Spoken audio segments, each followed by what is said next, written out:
Dans cette vidéo, nous allons voir le fonctionnement d'un compresseur lorsque le fluide qui est comprimé est en écoulement, puis nous verrons une petite application autour du fonctionnement du compresseur qui utilise le diagramme pression-enthalpie.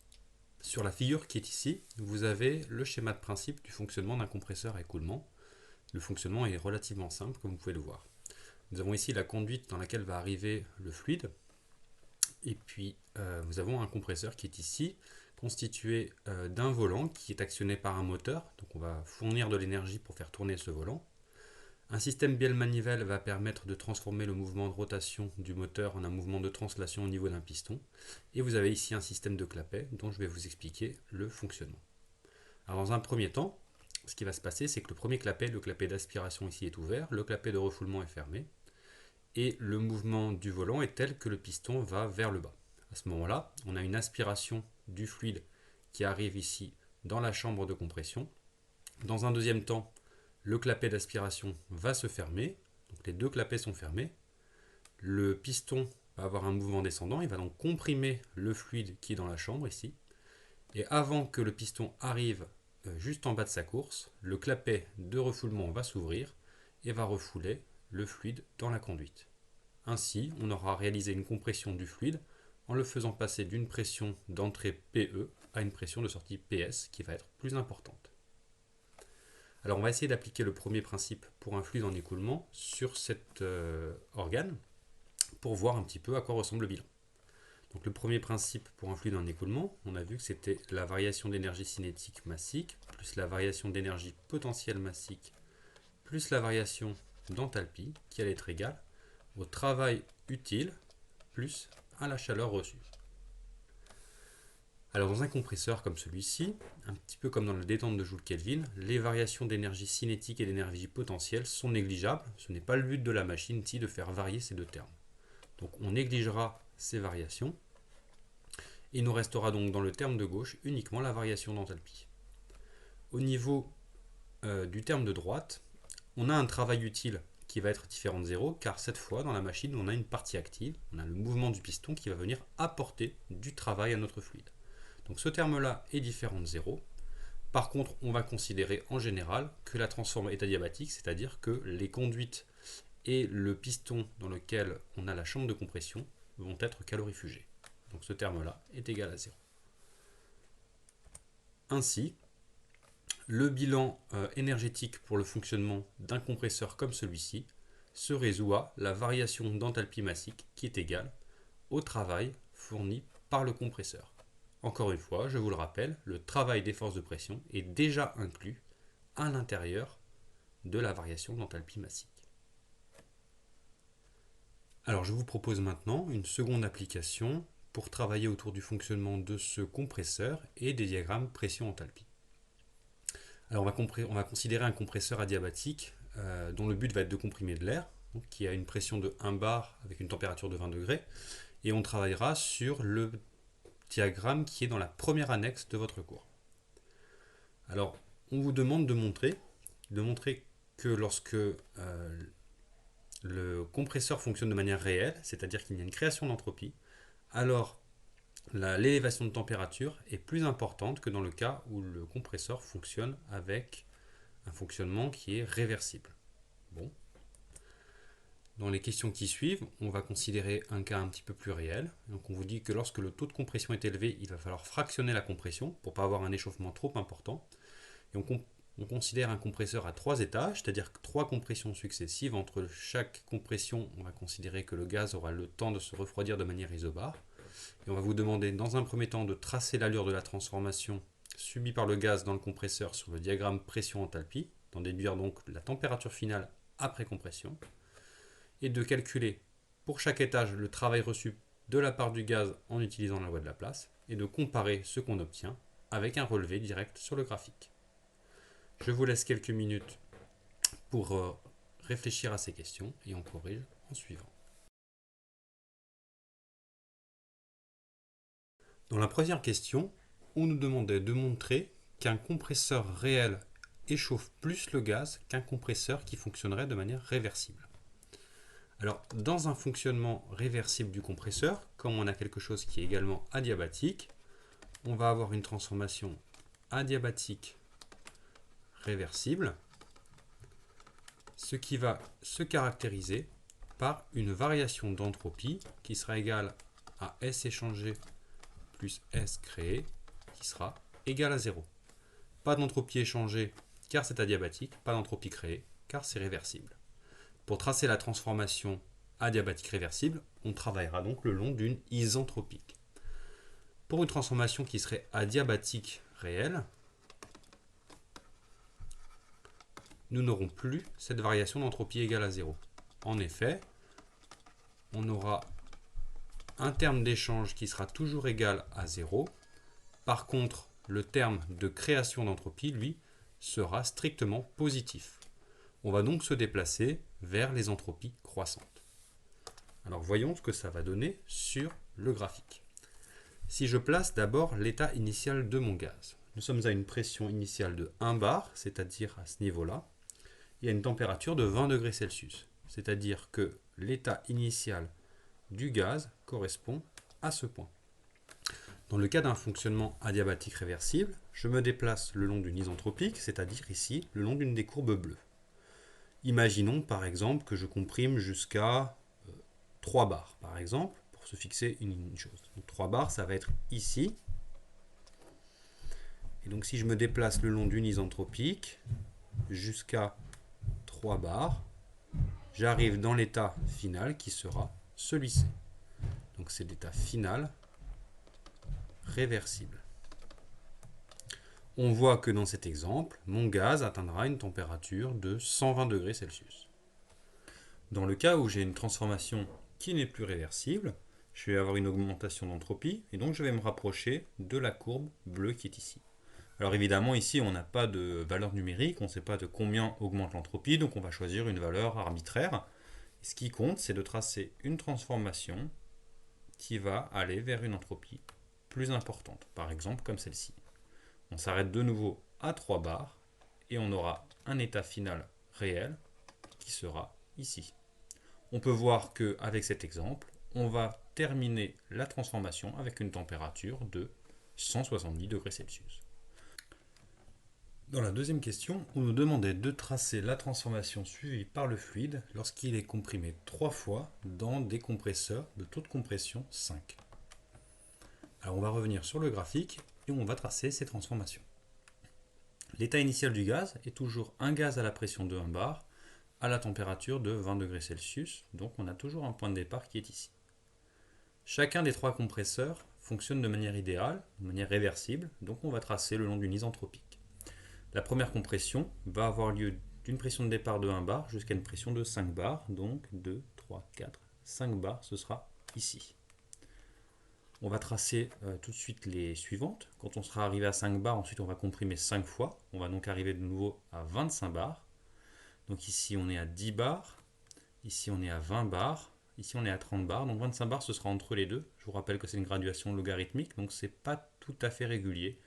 25 bars devrait être quelque part par ici. Une fois arrivé à 25 bars, on va comprimer de nouveau 5 fois. On arriverait donc à 125 bars. Alors ici on a 100. Ici, on a 200, donc 125 bars, ça va être quelque part ici. Et on peut le voir, là, la première graduation est plus grande que les autres, donc 125 bars, on peut imaginer que ça va tomber quelque part par ici. C'est un peu approximatif, hein, mais c'est pas très grave. Voilà, donc revenons à la première transformation. Nous allons tracer le long d'une isentropique en partant de ce point pour arriver à la pression de 5 bars, donc on va arriver quelque part par ici.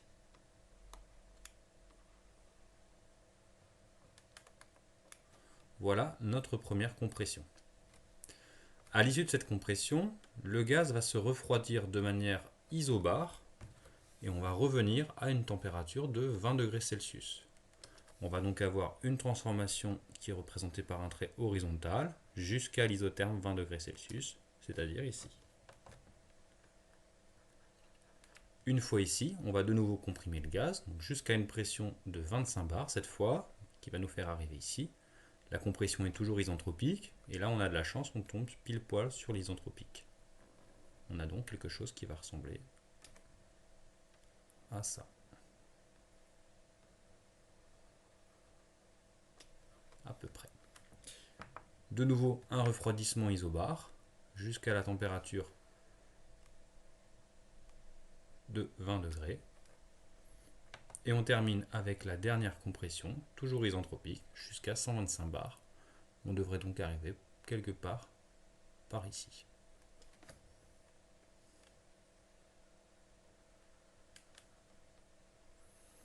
Voilà. Alors les tracés sont un peu approximatifs, parce qu'on n'a pas les pressions qui sont représentées sur les graduations, mais cela devrait faire le travail.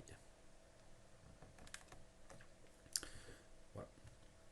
Alors dans la question numéro 3, on nous demande ensuite de calculer le travail reçu, le travail utile reçu par le gaz sur chaque étape de compression. Et on va commencer par faire ce calcul à l'aide de la loi de Laplace. Puis on fera le même relevé sur le graphique. Alors, on va commencer par appliquer le premier principe pour regarder de quoi dépend le travail utile. Le premier principe, on l'applique ici à un fluide en écoulement, et on l'a vu tout à l'heure, il va s'écrire delta H, avec H massique, égale travail utile reçu par le gaz. On va donc devoir calculer la variation d'enthalpie massique. Nous avons vu dans le chapitre sur le premier principe que la variation d'enthalpie, ça s'écrivait Cp delta T. Alors, comme ici on travaille avec quelque chose de massique, ce sera le Cp massique multiplié par la variation de température. Et le Cp massique, ça n'est rien d'autre que NR gamma sur gamma moins 1. Comme il est massique, on va devoir diviser par la masse. Et la variation de température, je vais l'écrire Tf moins Ti, comme la température finale moins la température initiale.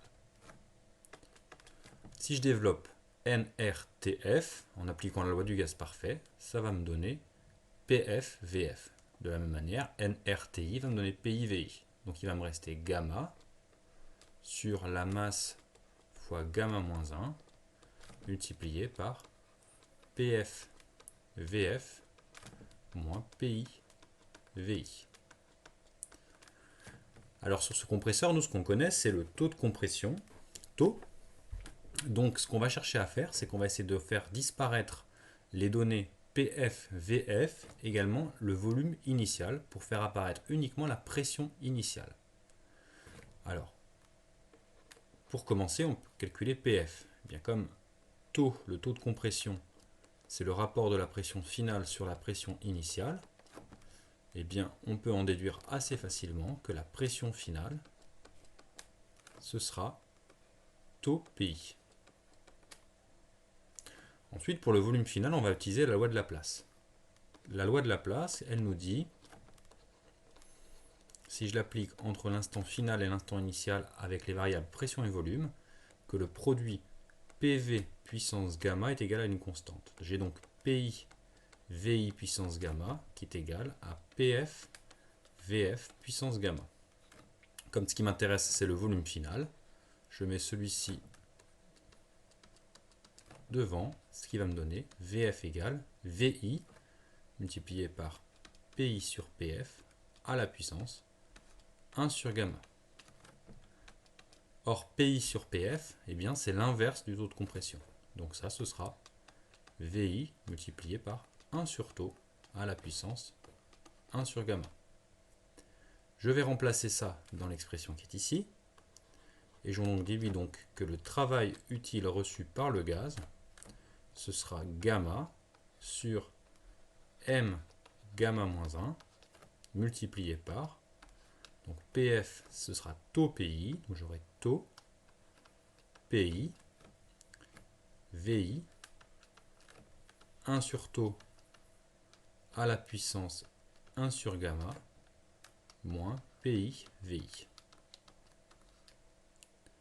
Je vais terminer en réutilisant la loi du gaz parfait. Vous voyez ici j'ai PI VI que je peux mettre en facteur, ça vaut NRTI. Alors je connais la température initiale, donc ça me donne gamma NRTI divisé par M gamma moins 1 facteur 2 taux puissance 1 moins 1 sur gamma. Je prend l'inverse pour avoir taux puissance 1 sur gamma et les rassembler. Moins 1. On a presque terminé. Ici, vous voyez qu'on voit apparaître le rapport de la masse M sur la quantité de matière N, c'est la masse molaire du gaz. Et donc, on en déduit que le travail massique reçu par le gaz, ce sera gamma RTI sur la masse molaire du gaz fois gamma moins 1, multiplié par le taux de compression puissance 1 moins 1 sur gamma, moins 1. Et on va faire l'application numérique. Alors ici, sur chacune des compressions, que ce soit la première, la deuxième ou la troisième, la température initiale est la même, c'est 20 degrés Celsius, donc 293 Kelvin, et le taux de compression est le même. Donc en fait, le travail utile va être à chaque fois le même. Au niveau des valeurs numériques, le coefficient gamma, c'est le coefficient gamma de l'air, c'est un gaz diatomique, donc ce sera 1,4. Et la masse molaire, c'est la masse molaire de l'air, qui vaut 29 grammes par mol. Donc 29, 10-3 kg par mol. Le coefficient R ici, c'est 8,31 comme d'habitude, et le taux, ce sera 5. Si on fait l'application numérique avec ces valeurs-là, on trouve un travail utile de 170 kJ par kilogramme.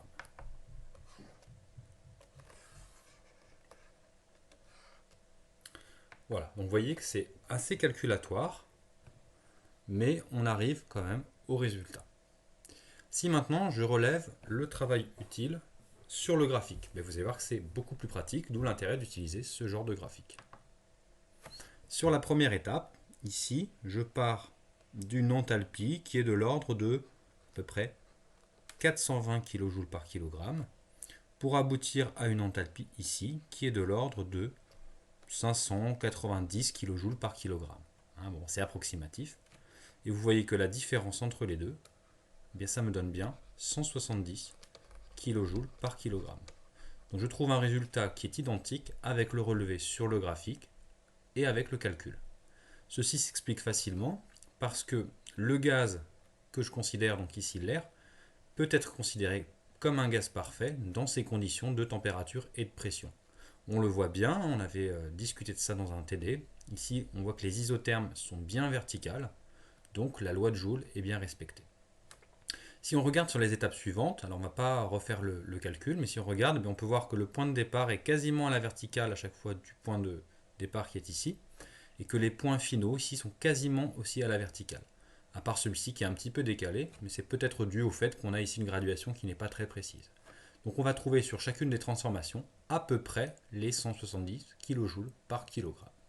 Donc on a un accord entre le calcul et le relevé sur le graphique.